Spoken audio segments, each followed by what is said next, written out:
With guided access on your iPhone, you can protect an application and set up screen lock for your child when they're using any application on your phone, especially the video streaming application like YouTube, Amazon or Prime app. So in this video, I'm going to show you how to turn off guided access on your iPhone. To activate guided access, you simply need to press the power button 3 times on the application and you'll be prompted to activate the guided access. Now let's go ahead now and see how the guided access works. So once the guided access is activated, you'll not be able to leave a particular app screen. So press this 3 times. Then you should see guided access started. Now you will not be able to leave this particular screen. However, you can turn off this guided access completely so that you will not be able to activate it by pressing the power button 3 times. Now first thing you need to do when you want to turn off guided access is to tap the power button 3 times. And then you should see a pop-up that says guided access is enabled.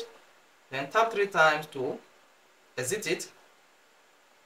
You'll be prompted to type in your iPhone passcode. Type the passcode and then you should see a pop-up that says end or resume guided access, and there's an option button at the bottom left.